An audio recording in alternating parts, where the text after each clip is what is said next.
All right, folks, welcome to tonight's installment of The Left, the Right, and the Absurd. Thank you for joining us tonight. For those of you wondering, yes, last week we did not do the episode we were intending to do. A lot of things kind of uh, fell through at the last moment, and it ended up being about three of us that were actually here, and one of us was high on acid, so that wasn't going to be working. You might want to also mention that one of us will no longer be on the podcast for good. Yes, we have removed Patrick from the show. For those that are wondering why, Because he's a fucking idiot. essentially we'll go into a little bit more detail for those that are wondering now. He had this tendency, and most of you know, as you've seen when he started talking about it after we kicked him out, that to tell half truths or only tell half the story. He was actually intended to be kicked out the week before, but we decided to give him a second chance. And then he proceeded to spout off completely moronic things, showing he had no understanding of the concepts that he was trying to discuss. We'll probably all go into a few of the different ones, but it also had something to do with how extremely hard-headed he was, and any critique of anything he said was just wrong to him. A big one, though, was the whole feminism episode. The whole idea that he was considering women biologically inferior was kind of an absurd concept. I think Adam wants to put something into, though. Not that we're not used to absurd comments, or absurd ideas on our show. I mean, it has it in the title and all, but It's just that he circles around things and says that's not what he means, and he just gives general explanations and doesn't really. But I would just say Patrick doesn't understand individualist anarchism, and he can say I don't understand economics all he wants. He doesn't understand the history of individualist anarchism. He doesn't understand socialism as an idea. And I will go into detail. Me and him had a discussion about Lysander Spooner. And I spent I compiled 4 to 5 months studying individualist anarchism in depth, reading a bunch of things. I've read pretty much all of Lysander Spooner's works. I've read biographies on him. And Patrick wanted to say that he wasn't a socialist, even though Lysander Spooner was part of the Socialist First Internationale. And he wanted to say that socialism and free markets were contradictory ideas. And then he wanted to point out that from an individualist anarchist website, saying that we are free market anarchists, and how can you be an individualist or an anarchist when you're a socialist and all these other things, or you can't be a socialist and advocate for free markets. And that shows a complete lack of understanding of the individualist anarchism as a concept and as a philosophy, and when it comes into economics and things like that. He just doesn't understand the history behind it.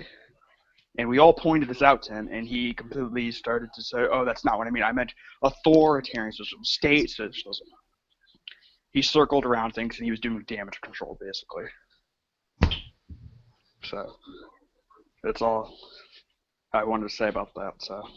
So, to clarify, we didn't kick him out for his differing views. It was due to the fact that his ideas were completely counterproductive to the liberty movement, essentially. I mean, if you think he was kicked because he had a different idea than us, then I shouldn't be on the show as a Marxist, and neither should Eric, because he himself was an anarcho-capitalist, just like Patrick. And yet, Eric is still part of the show. He's just not here right now. Yeah, and I mean, we were planning, like, everyone was critiquing get somebody with different views, and we did. We got Patrick. He was an objectivist. We didn't kick him off because he was an objectivist. That would have been, or else we wouldn't have let him on in the first place. We kicked him off because he was just very hard-headed. He circled around in arguments. He did a lot of damage control in debates, private debates that we had, and it was just really annoying. And we didn't want to put up with it anymore. So So this will Alright. probably be the last we're talking about this issue. It's over now. It's done with, and it's behind us all. Yeah, Eric may have something to say if he has the ability to join us. He's having technical difficulties tonight with his computer, so we don't know if he's actually going to be able to join us or not tonight, because we haven't been able to reach him since he mentioned the whole technical difficulties thing. But let us move into our first topic for tonight. Tonight we are going to be doing the ideas of free will versus determinism, and the concept of human nature. I don't have a whole lot to input for the whole free will versus determinism concept.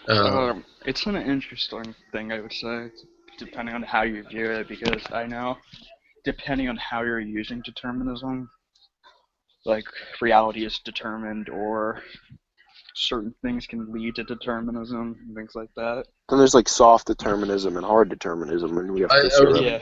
I think there was. I saw recently some discussion of there being varying levels of determinism. Yeah. I don't know what the levels qualify, but if I were to take a guess, I would assume hard determinism would be something along the lines of the ideas of destiny and. Yeah, I think hard determinism is reality is determined and there is no free will. Or something along those lines.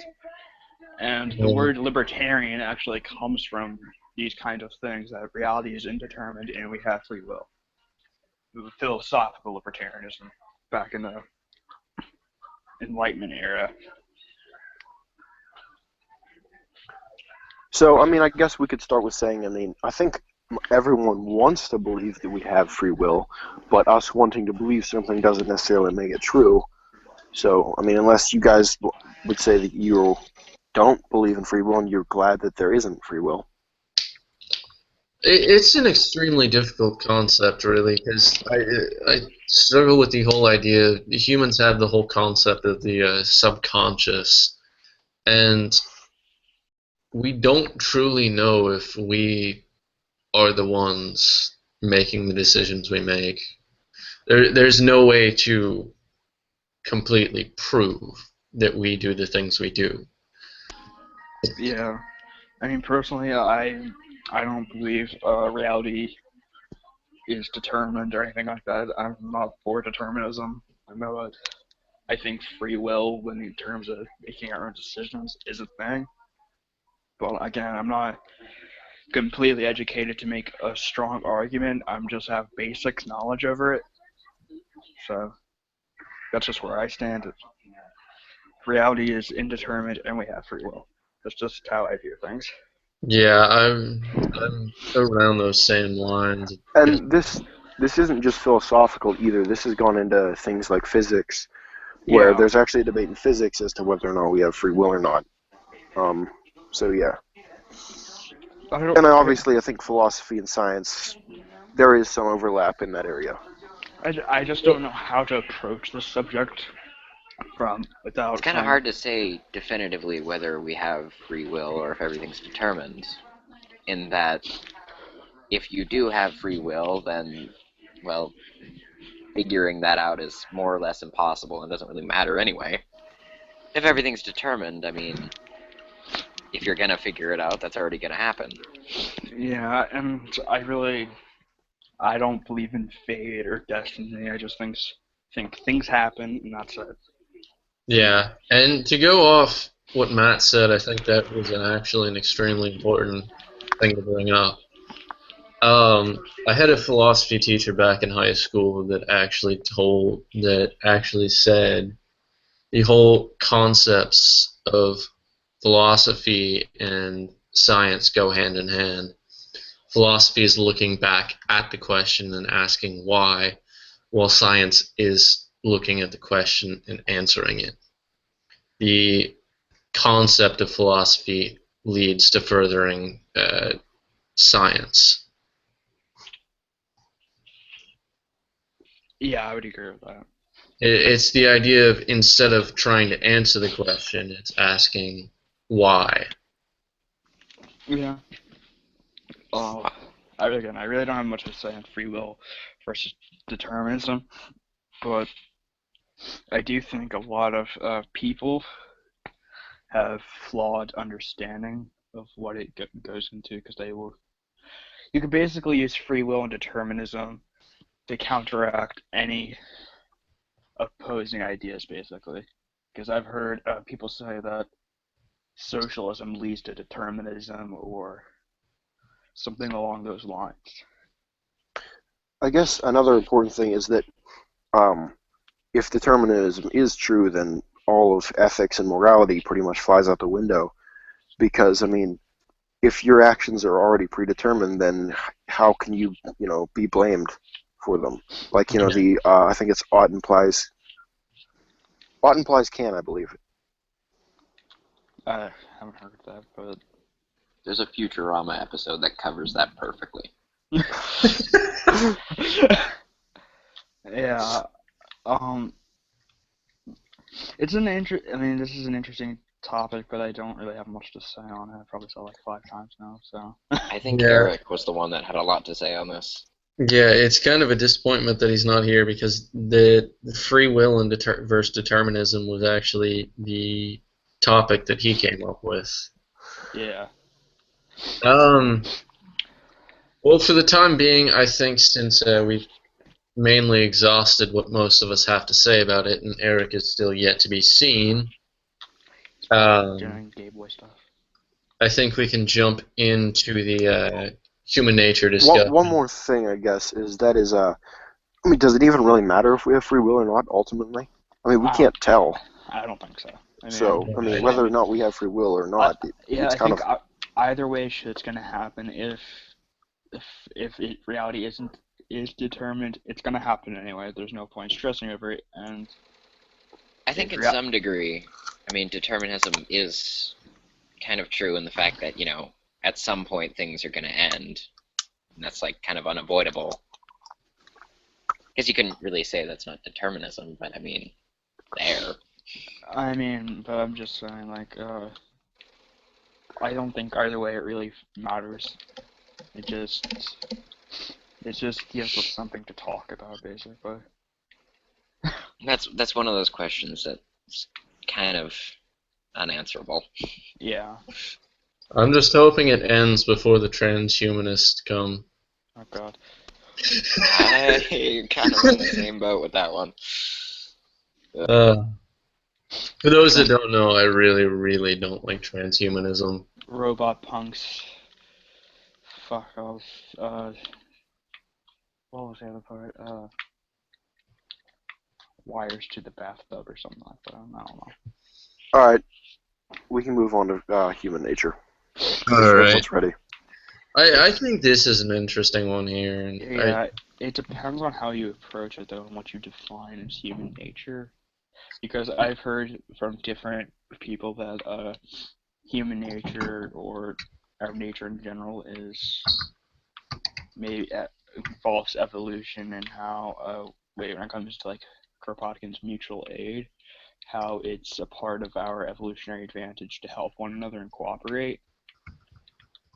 And I've heard things like, also the definition of human will, like I've heard people say that everything has an essence, every object that exists has some sort of essence to it, which includes humans, and this essence is essentially its nature, and therefore, by the very fact that something exists, it has a nature to it. And so humans exist, so we have a nature. And that's kind of an odd, obscure definition. I just think it depends on how you're approaching it, because people have different ways of approaching human nature, and it's I think it's just a very complex topic. And it comes down to like you have to define what you're talking about. So you I got think there's a lot of issues I hold with it. Is the way I see it, if we were to consider humans as we are now, if we were to consider our actions to be human nature, I feel like personally, and this maybe to a lot of you probably sounds extremely misanthropic, but I think if our current nature is human nature and this is how we are meant to be, then humans dying off isn't a bad thing. yeah. I mean, if this Because is what human nature has really entails, then there's an interesting person here. It's a friend of all of ours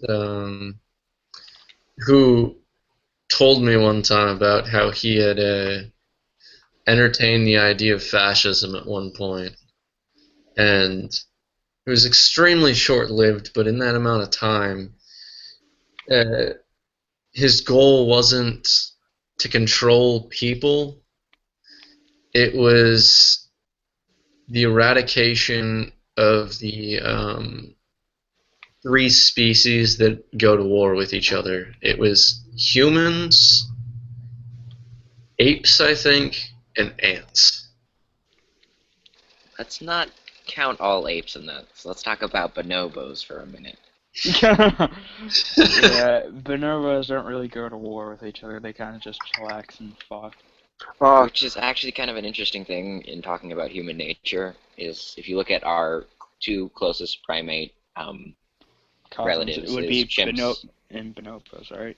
Yeah, chimps and And bonobos. I know bonobos are like not. I mean, I noticed it because I read an article, because I actually had a debate with somebody on whether, because he wanted to deny that humans aren't animals, we're domesticators of animals or something weird like that.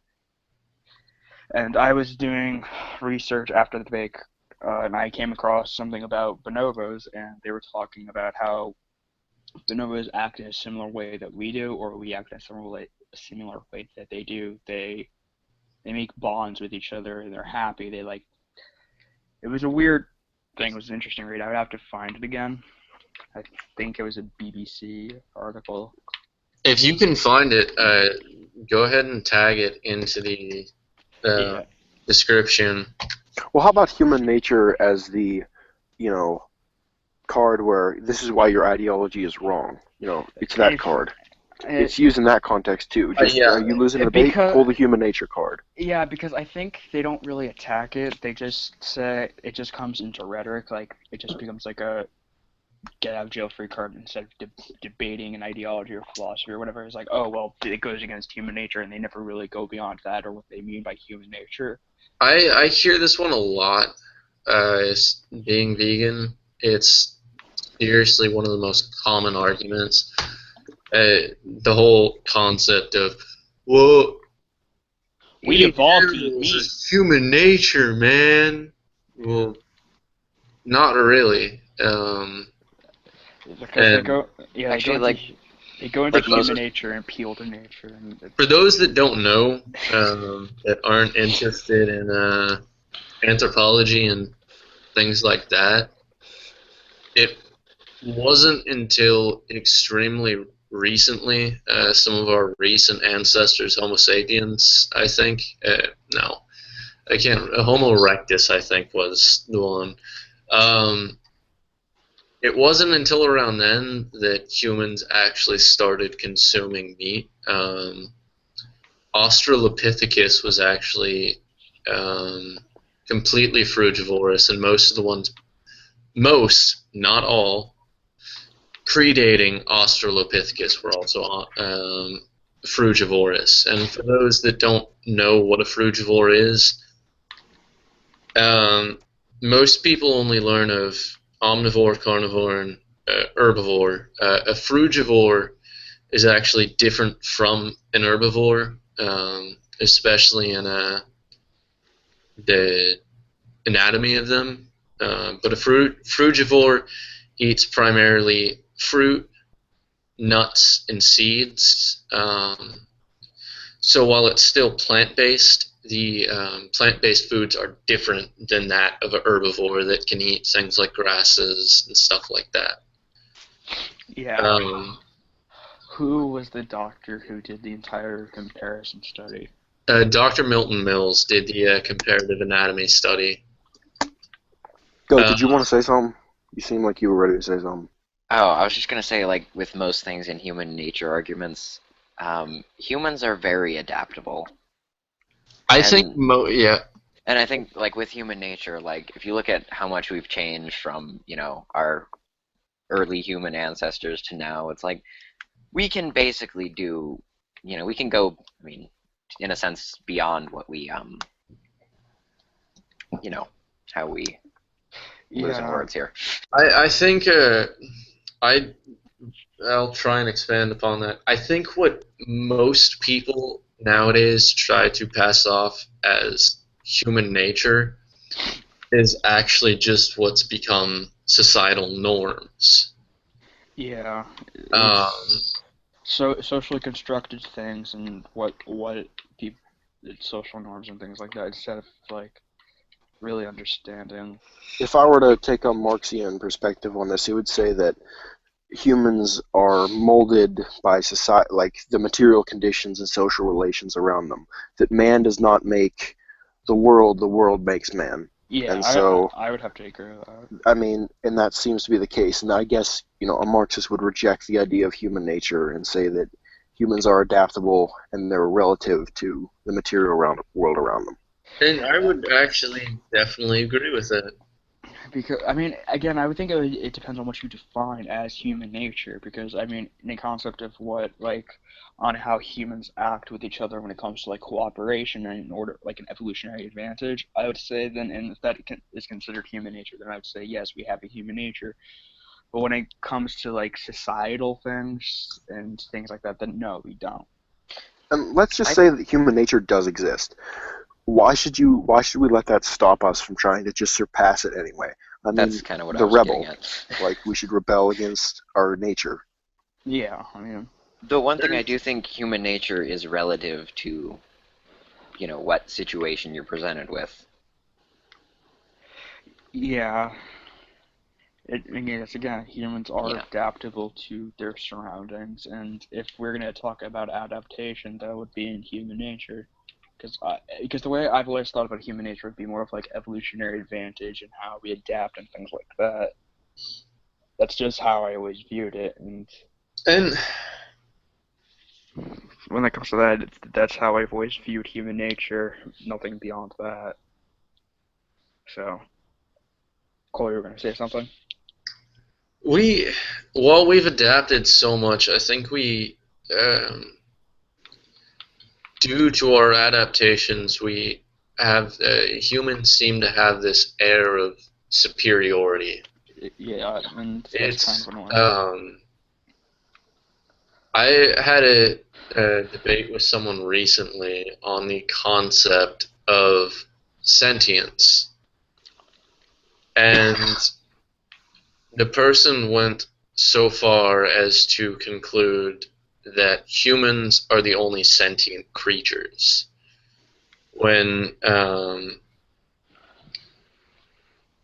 I brought up the example of seeing that, for those that don't know the definition of sentience, it's the ability to think and the ability to feel emotions, feel pain, things like that. So the two requirements for sentience are a brain and some form of nervous system. The only animals that this is debatable in is fish. Most people, especially people that consider them vegetarians, are actually pescatarians.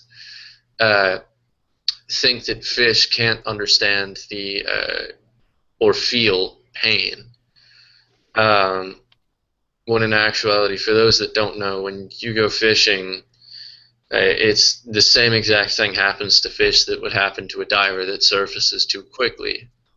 Your organs literally implode or Yeah. explode Well, yeah, they kind due of explode. to change in pressure. So when you take a fish from, say, the bottom of the deep sea fishing, for example, if you take the fish from 300, 200, 100 feet down and pull that thing up to the surface, its organs are going to explode.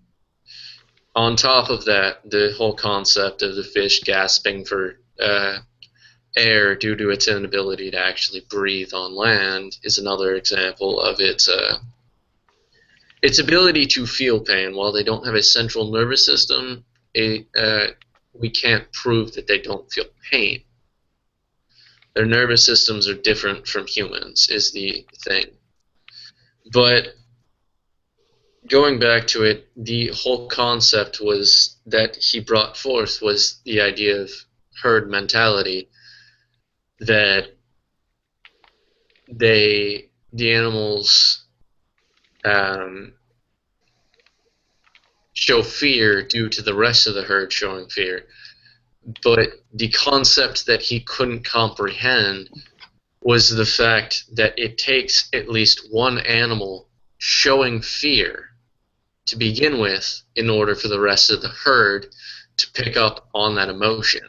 Yeah. And the first animal has to have some form of thought process to comprehend why they are afraid.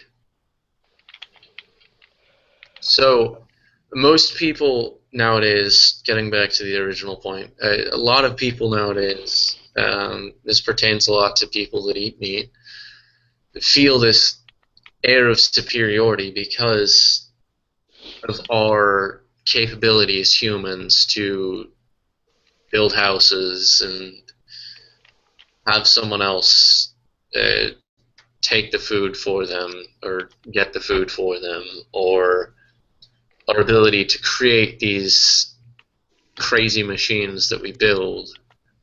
They think because of this heightened intelligence that we have some sense of superiority to other animals, when in actuality we don't.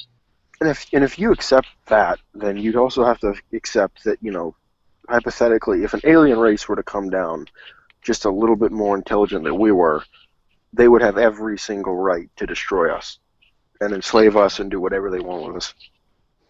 Well, and you also have to think about it like this. Why is it wrong for... Why would it be wrong for someone on a higher To kill and eat a intelligence baby. level... Oh. Of a higher intelligence level to kill someone with an IQ below, I don't know, 70? Why is that not okay, but it's okay to kill something that has a different IQ? Or why is it okay to kill this pig, but not to kill this dog? I think a lot of that stems from social conditioning. Yeah. And I think a lot of it is from the Judeo-Christian beliefs. And Yeah. the interesting part is I get the whole, as a vegan, I get the whole, from people that are religious, I get the, of, well, God put animals on this planet to be eaten. When it wasn't until Adam and Eve were removed from the Garden of Eden that animals were allowed to be consumed. All right, I think we're a little off topic from human nature. Yes, just a little. Okay, but Yeah, anyone I want think to that bring could us be good, back on though. track? I don't know, because I just think like a lot of people just use human nature as a quick Cop out. thing. Yeah, just to, and it's an argument that comes up a lot. that I've had to deal with when it comes to a I think socialism versus capitalism debate. I was going to say it's a really common thing with socialist debates too, because we look at some capitalists go so far as to say greed's not a bad thing, which it really, I don't know. Is it bad? Maybe. No. Yes. I don't know. I But think it depends on how you define greed, but yeah. um, but the whole idea that they bring forth is that humans and this there's no way to get around the fact that this is what they consider human nature, but they think that humans naturally are greedy, and Well, they use that as a means to prove that socialism won't work.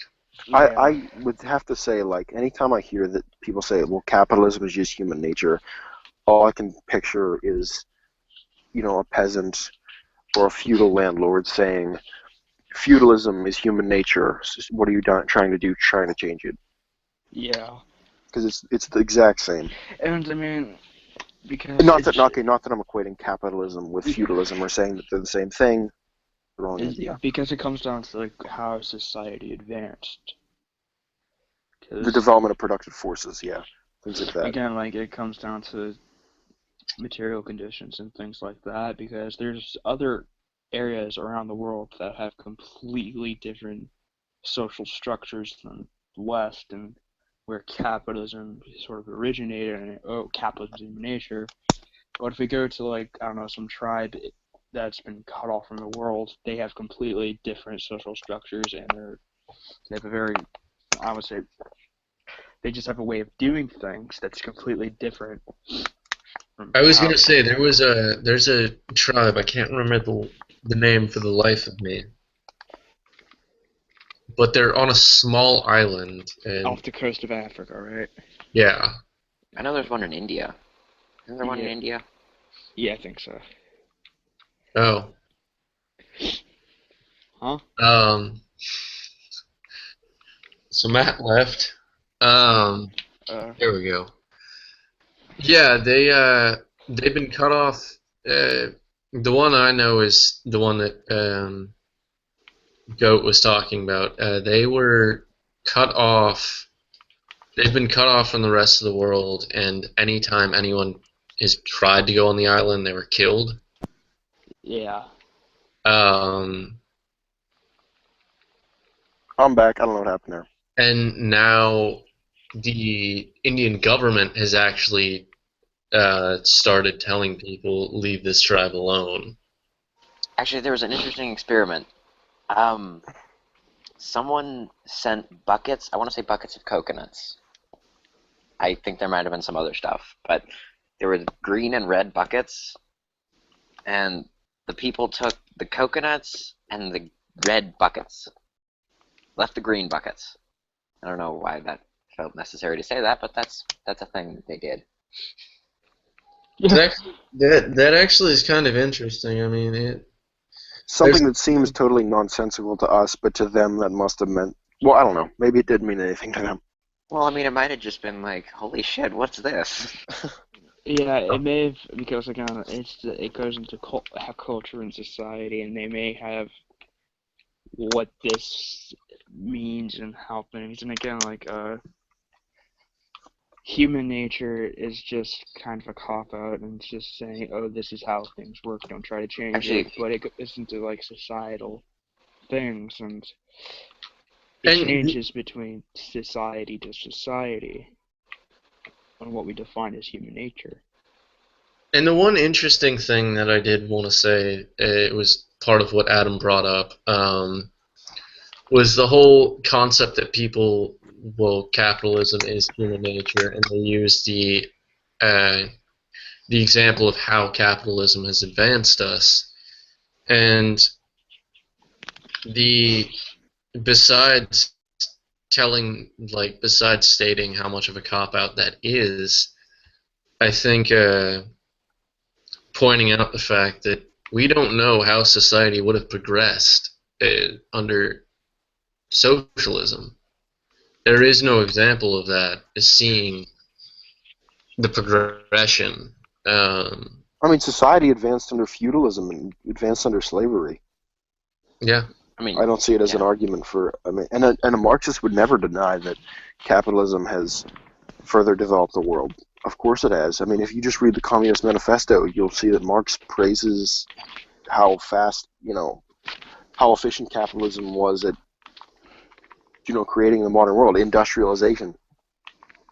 Wasn't the whole I'm not extremely well versed in Marx and Engels' theories, but wasn't the whole concept of what is it, Marxian dialectics, that it's not that capitalism will be abolished, but that eventually capitalism will transition into socialism? I guess you could consider that like just how feudalism transitioned, quote unquote, into capitalism, because it's not going to be abolished. I don't want to say it's a natural process or that it's a necessary thing. That's like actually bring us back to determinism. Like Marxism isn't necessarily deterministic, but there is some It's like there is some soft determinism in Marxism. Yeah, I mean, they say that eventually, like, I think what they mean, like, that communism or socialism is inevitable. Well, there's an interesting Marx quote. I don't have it right now. Actually, it's by Engels, where he is talking about Marx, where he says that by no means do Marx and him mean that communism is inevitable or a necessary thing that's going to happen, and that Marxian dialectics isn't meant to predict the future, it's only meant to analyze the past. So, yeah. Yeah, and there's also dialectical materialism, and it's a very complex philosophy. I would say there's a tendency towards things like contradiction, and then there's a tendency for these things to happen. Yeah, like Mao on contradiction and on practice and things like that. Mm-hmm. Because I started reading more Maoist things, and from what I've realized, it's not that Maoism is technically an ideology, or it's more of like a general guide on how to do things. It's more like Marxism as a Maoism is supposed to be universal on how just a general idea of how to carry things out. It's supposed to be the highest stage of Marxism.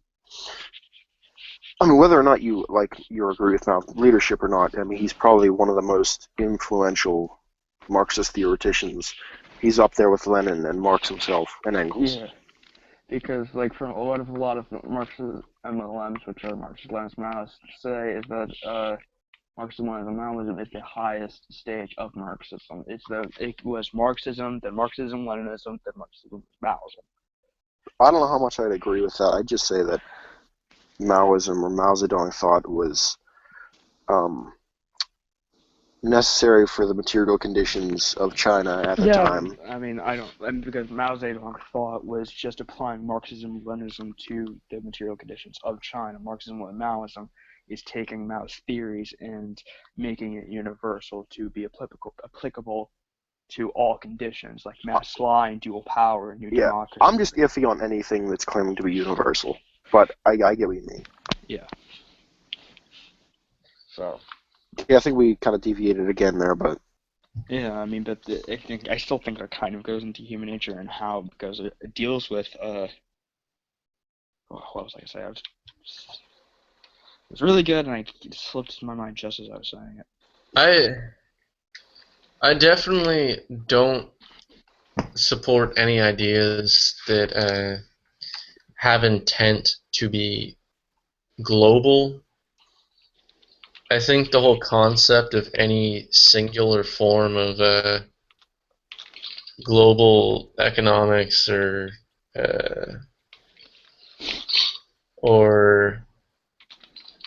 things of that concept, I think it's just absurd. It's not something that's going to work because people aren't going to all agree on this one thing ever.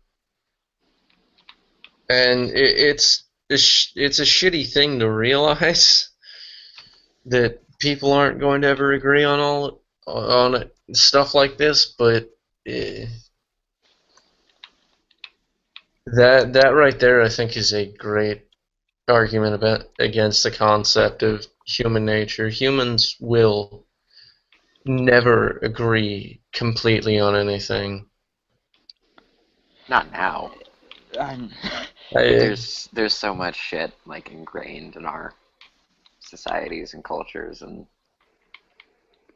I I mean mean, almost even then, cultures have different agreements on what to do. actually that was one thing you were talking about that earlier, how cultures developed different needs and um, Yeah, things like that. That's one of the things I wanted to mention was how when the Europeans came to America in the beginning, and the Native Americans lacked the concept of ownership, and they would, just start grabbing some of the Spanish's stuff, and then, get shot for it.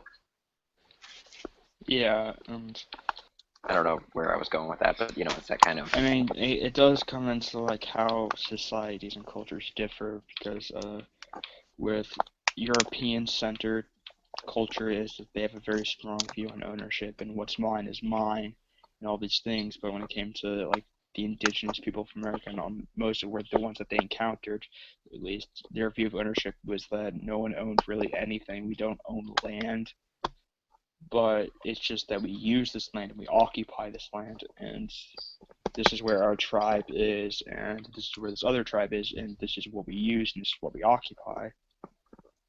And that they didn't understand why the English or the Spanish were just coming in and saying, this is mine now. It was just a kind of foreign concept, and they were basically called savages for not seeing the way that the What, you Europeans don't did. own everything? What's wrong with you? Yeah. I think I know we know at least a couple people that follow the indigenous movement, supporting the Yeah, I'm one of them. indigenous rights. I think we should definitely make that an episode. I could actually get one of my friends who is actually indigenous to say a few words on it. That'd be good. Because I know I'm almost certain. Bunch of Boom. crackers talking about it isn't exactly. Yeah. Yeah. Because he lives in Canada, and I never really had a full-on discussion with him about it, but he he is very anti-colonialist and anti-imperialist and things like that. He is a Maoist. I was gonna say there was someone that heavily broadcasted the history of the Oka crisis. But that is something that I've noticed is that a lot of indigenous places where they talk about for autonomy, they usually carry out something close to Maoist thought. Like Because intentionally or unintentionally?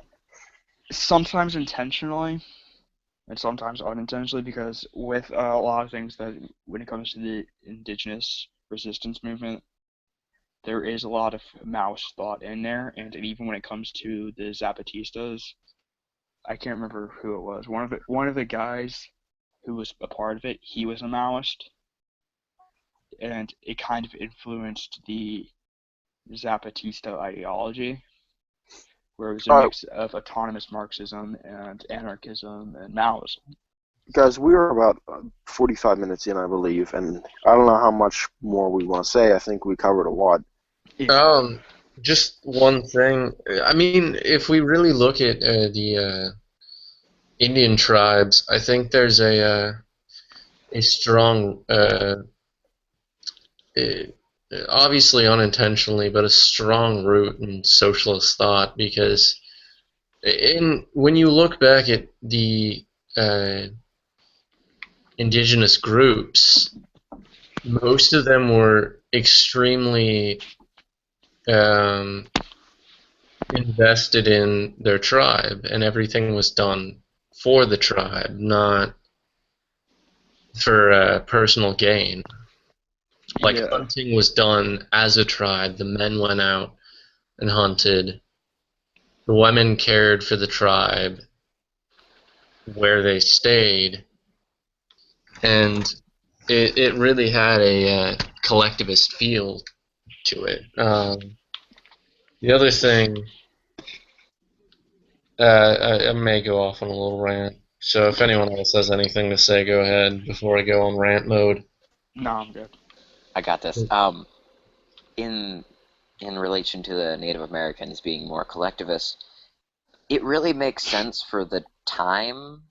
I guess you could say the time that they existed. In that, I mean, they still exist, but that way of life. But point being, you couldn't really eat a whole deer by yourself, like between you and your family, and you can't you can't put it in the refrigerator or anything. So Yeah, I it was only gonna makes say. sense that you would share it with your your Yeah. people. And especially with the more nomadic societies, if everyone has their own hatchet, that's a huge pain in the ass when you could have two hatchets that you all use. It's kind Yeah. of it They just use it, yeah, it's using less resources. Yeah, Engels talked similarly about that in The Origin of the Family, Private Property and the State. Just real interesting. But yeah, Um, I just want to go off on like a tangent here really quick, just because I've had to deal with this shit, and I talked about some stuff correlating to veganism earlier. you always bring things into veganism, don't you? I really do, and I'm sorry, but it's an important thing to me.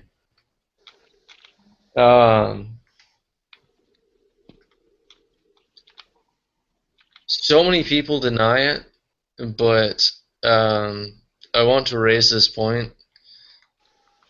Animal agriculture, it does not matter if we're talking factory farming, if we're talking small scale farming, or whatever. There is no denying this fact that animal agriculture is the leading cause of environmental damage, be it through actual destruction of the environment, poor disposal of waste, or greenhouse gases. wait, real quick. What do you mean by agriculture? What did you say? Animal agriculture? Yes, What do you mean by that, like exactly? rearing livestock, raising the animal, feeding the animal, disposing of the animal's waste, everything that comes with raising a either baby animal into something that is edible, or raising an animal so that it can produce milk or produce eggs, Okay, so I mean, whatever. kind of like factory farming. It's Yeah. not just strictly factory farming. Okay, that's what I Those thought. that It's more than that. know, for those that don't know, small-scale farms that produce meat for themselves personally, especially grass-fed. I'm going to use beef for an example. A factory-farmed cow takes 18 months to go from calf to usable for food production.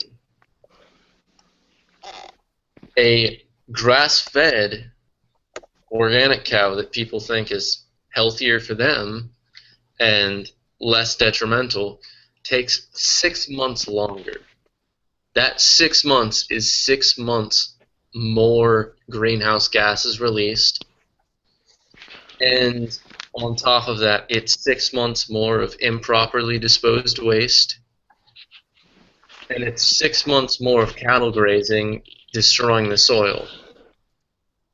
Do you want to bring up that super virus that was coming around?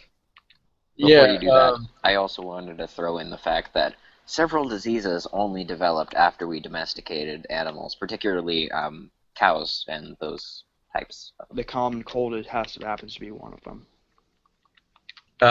yeah, we have begun importing a lot of meat from China, For those that don't know, though, China was already importing to a lot of different countries. Those countries, primarily in Europe and China, have now found signs of vaccine-resistant bacteria and viruses. And this is a virus that is resistant to their strongest antibiotics. Yes, we have been feeding animals some of the strongest antibiotics, and they now, due to the fact that they consume these, have produced these superbugs that are immune to all known antibiotics that we have currently. And the best part is the Food and Drug Administration, one of the absolutely fucking worst government agencies out there. Yes, they are fucking worse than the IRS. Some would agree. Decided it was a brilliant idea for the U.S. to allow import of Chinese meats, which are tainted with these viruses. Yeah, and the issue, I think, a major issue is they don't know how deadly it is. They don't know if it's going to be extremely fatal, how contagious, or things like that. They just know it's resistant to antibiotics, all antibiotics that they can find, and they don't know the effects or how fast it can spread and things like that. So I'm just waiting for when it actually goes airborne, because that's when it'll actually matter. For those that don't know, most diseases aren't airborne. It takes some form of mutation in the virus's genes to mutate into something that can be transmitted through airborne. Basically, some fuck-ass breathes on you and then you're dead. yeah, thanks. Unlike diseases like HIV, where you gotta like raw dog someone's asshole till you bleed. I believe that's the proper term for it too. It is. That's the scientific and medical term. Ah. Okay. But the thing is, if this virus does become extremely deadly and things like that, this scare will be worse than Ebola. The Ebola scare. It will be far worse. Because our entire culture will eats do meat. the same thing the asteroid did to the fucking dinosaurs. All right. I think we're nearing to the end. Anyone will throw any last words in?